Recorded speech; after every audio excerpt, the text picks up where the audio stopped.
Hey people, what's up? This is Nakul from TechBoy back with the honest review video of the new Lenovo A6000. Today I'm going to tell you pros and cons about this phone, basically what a normal user would like and dislike in this phone. And I will try to keep this video point to point, so let's get started. So first of all, let's start with some general specs guys. The phone costs 7,000 rupees, has 5 inches of display, which is 720p HD, has 2 megapixel front facing camera, 8 megapixel rear camera, autofocus with LED flash, has 2 Dolby Digital speakers at the bottom. The processor is 1.2 quad-core Snapdragon 410. The GPU is Adreno 306. Internal memory is 8 GB, RAM is 1 GB, and the battery is 2300 mAh. And this phone is 4G capable, 4G enabled, so that's great. So that's pretty much about the general specs. Now let's start with the good things about this phone, the things that I like and I think any normal day user would also like. So the first thing that I like about this phone is the price. 7,000 rupees, you're getting a phone which is 4G, 5 inches of screen, and has Snapdragon processor, 8 megapixel camera, Dolby Digital speakers. I mean, this is really great. So that's the first thing that I like, the pricing. The second thing that I like about this phone is the screen. Obviously 5 inches and it's 720p HD, and quality of the screen is really great, sharp, crisp and clear, and the viewing angles are also decent enough. I had no complaints whatsoever, and even in the direct sunlight I could easily read each and everything without any trouble, so that's pretty great. No complaints for that. Obviously it's not exceptional, but it's decent enough. I had no complaints at all. So moving on to the next thing that I like about this phone is the Wi-Fi signal strength. It's really great guys. Where my other devices, other phones only get 1 or 2 signals, this phone still gets 3 signals. So that's pretty great. And where my other devices lose all the signals, this phone still gets at least 1 signal. So it's really great. That's the third thing that I like about this phone. So moving on to the next thing that I like about this phone is the network strength. Just like the Wi-Fi, the network strength is also really great. Where my other phones like OnePlus One or Urek or any other devices get only 1 or 2 3G signals, this phone gets around 3 or 4 signals very easily. And where my other devices even lose 3G signals, this phone still gets around 2 or 3 signals. So it's really great. And I didn't face any network drop or call drop so far, so I'm pretty satisfied and happy with the network strength. It's really great. So that was the fourth thing that I like about this phone. Moving on to the fifth thing now, and that is the confirmation vibration. When you call someone and the other person picks up your phone, the phone gives a bit of vibration to confirm that your call has been picked up, so that's pretty great. And the sixth thing that I like about this phone is that you can do call recording internally. It has an option, as you can see right over here. You can just hit this button and it will start recording your call, so that's pretty great. Now, I was talking about the call confirmation and call recording. I will tell you that the call quality of this phone is also pretty great. The sound is pretty great. I didn't face any call drops or any muddiness or disturbance while hearing the other person. It's really loud and clear. The only thing that I wish if the volume could go one step louder. I mean, it's loud enough, but still it's like 10% of it missing. So you wish if there was like one step more, but still it's good enough, no complaints at all. Now moving on to the next thing that I like about this phone is the option to move your apps and games to SD card. Now, as you know, many of the phones are coming without this option after the KitKat update, but this phone still has it. I'll just show you. Now if we go in apps, plus you also have option to choose your default storage location. As you can see, force install on phone, force install on SD card, system recommendation. Now if I go in manage apps, and over here you can see this is in the SD card and it's giving option to move back into the phone, so that's pretty great that it has option to move to SD card. So the next thing is the performance of the device. I'm really happy with it. It's 1.2 quad-core processor and there's no lags at all. The phone is really smooth and fast. I didn't face any lags whatsoever. Even while playing the games like Modern Combat 5, as you can see over here, I played this game for about 45 minutes or so and I didn't face any lags. However, there were a few glitches, I would say, of just like microseconds, I would say, but there were no lags or anything. So the performance of this device is really great and the phone doesn't heat up at all. The maximum temperature it went was 45 degrees and it didn't feel hot or heating up at all. So that's pretty great. Okay, moving on to the next thing that I like about this phone. Again, as I said in the starting of the video in general specs, that it's 4G enabled. So a phone which is costing only 7,000 rupees and it is 4G enabled, capable of 4G. However, the 4G is still not in India, but the phone is capable, so that's pretty good. And now moving on to the second last thing that I like about this phone is the noise cancellation. It has a dedicated mic over here for the noise cancellation.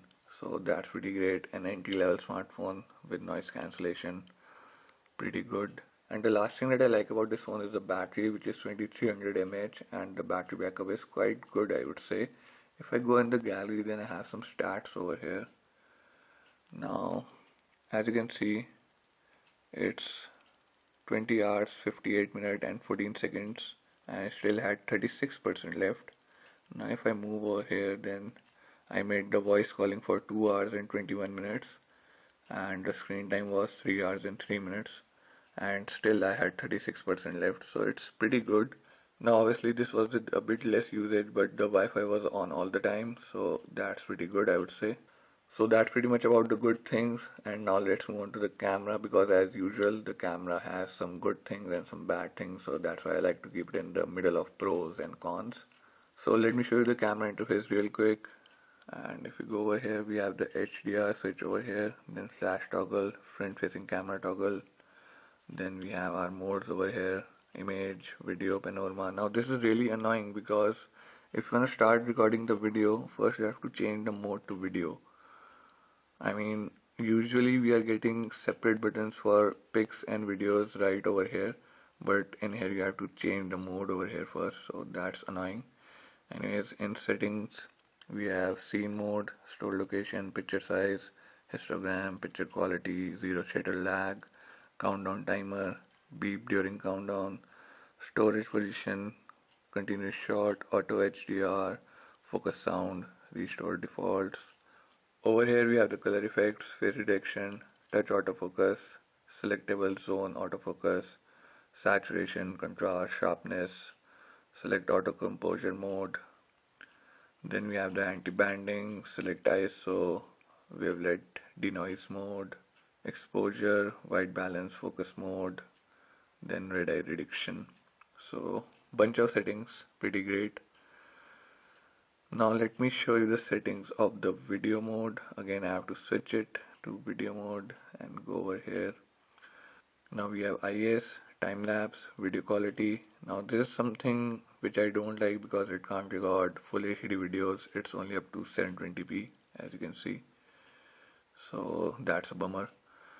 And now this is the thing that I like, that you can choose the video codec and audio codec. So that's pretty great. Then you have the video duration, store location, storage position, and here you have the anti-banding, color effects, and white balance. So first of all, let's talk about the video quality, which is really great no matter if it's indoor or outdoors. And if we start recording, then we have option to pause, you have the flash toggle right over here, your stop button, and you can take pics by clicking on the screen. The focus is also nice, even though you don't have tap to focus like when you tap on the screen and the camera focus, but the autofocus is also really nice. If you go in the macro, then it focuses really well, and even if you go for the portrait or landscape, then also it focuses really well, so no problems with that. The only thing is that it can't record the full HD video 1080p, that's the main thing. Now let's talk about the picture quality, the photo quality, which is also pretty great no matter if it's indoor or outdoors, with flash or without flash. It's good enough, I would say. But there's one thing that I don't like, that there's no option to capture pics with power button or volume button or by tapping on the screen. The only thing you can capture with is this button, and there is no option even in the settings to select a power button or volume button or tap on the screen to click the pics, which makes kind of difficult to click pics in certain situations, like you're taking a selfie and you can't reach the button like this while you're holding your phone. So that's pretty annoying. And plus there is one more weird thing which is happening with this camera. I don't know if it's with all the phones or it's just my device. Sometimes when you click pics with the flash, it only happens with the flash. First of all, I want to tell you, when you click pics with the flash, sometimes they turn out to be a bit greenish or yellowish, and sometimes they are like totally good. Like if I click pic right over here, and as you can see how greenish or whatever you wanna call it, yellowish it is from here. But if I click it again, let's see if it happens. Yep, it's still happening. But if I click the pic of my sofa in front of me,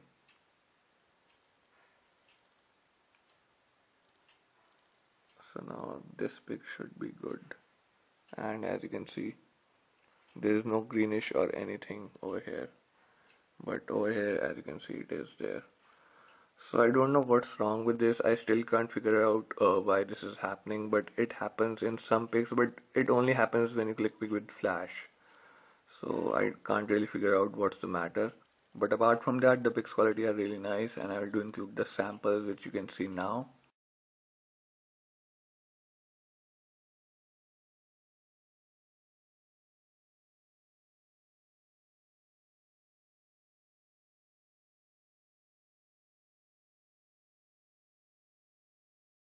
So as you just saw that the pics quality are really nice and satisfactory no matter if it's indoor or outdoors, it's good enough I would say.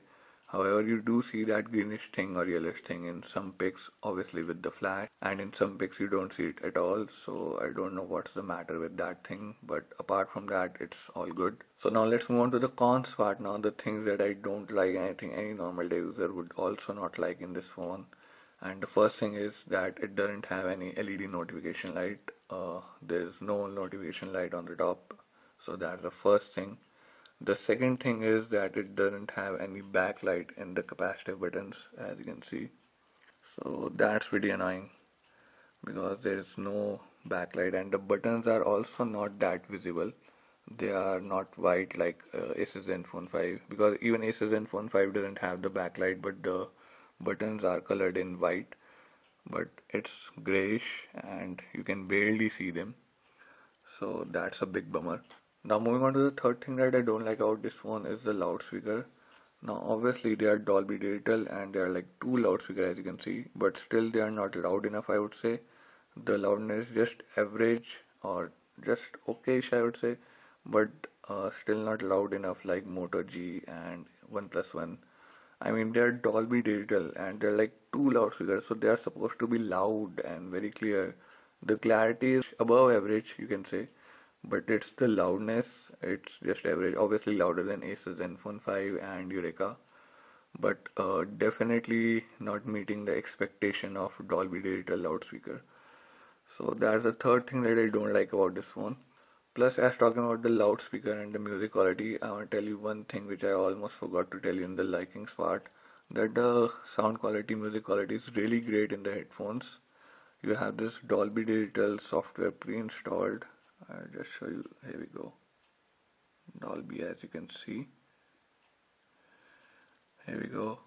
Now you have your equalizer to customize over here, and you have these three options and equalizer. So the sound quality in the headphones is really great. The loudness and the volume is also really great, not like the Redmi 1S or Android One devices, in which I had to go 3 or 4 steps down in my Moto G or in any other phones to match the volume of those phones. But the sound quality in the headphones is really great. Obviously not with the headphones provided with this phone, because they are just normal headphones as I showed you in the unboxing video also. These are the standard ones, so obviously don't expect them to do any magic, but if you connect your Sennheiser or any good headphones like JBL, so the sound quality in them are really great. So that was the one thing which I forgot to tell you in the likings part. So moving on to the fourth thing that I don't like about this phone is that it doesn't have any e-compass sensor. However, you can still do the navigation in Google Maps and everything, but when you take a turn or anything, it will show and respond on the screen a bit late by the delay of like 2-3 seconds, but still you can do navigation without any problem. But still, that's the fourth thing that I don't like, because no e-compass sensor. And the fifth thing that I don't like about this phone is that it doesn't have USB on the go support. Means you cannot plug in your pen drive and use it and transfer data or anything. So it doesn't have USB on the go support. That's the fifth thing. And the last thing that I don't like about this phone is that the screen is a total fingerprint magnet, guys. As you can see, it's like total fingerprint magnet, and you might find yourself wiping it very oftenly. However, the screen is not Gorilla Glass 3, but still it's kind of a scratch resistant, I would say, to normal day scratches, because I have been using this phone for 5-6 days now without any screen protector or screen guard, as you say it, and there are like no scratches at all on the screen. But as you can see, there are like lots of fingerprint. So that's the last thing that I don't like about this phone, total fingerprint magnet. Plus, lastly, I'll show you one more thing, as many of you guys asked me that what is the RAM usage of this device. So here we go, see for yourself. I've been reviewing this device for an hour right now and haven't been running much apps. Let's see what apps are running. Okay, it's Dolby, settings, gallery, camera, Lenovo, I don't know what's that, dialer, that's it, and maybe some processes in the background. And the RAM used is almost 770 MB, as you can see, and only 230 MB is available. So that's for the RAM usage, as all you guys wanted to know. So that's it for now, guys. This was a honest review video of the new Lenovo A6000. If you have any questions or I have missed something, then you can always ask me in the comments down below, and I will try my level best to reply you guys. Plus, you can also like me on my Facebook page and ask me questions over there. The link of that page will be in the description below, so go and like me there as well. Thank you for watching, guys, and subscribe for more videos.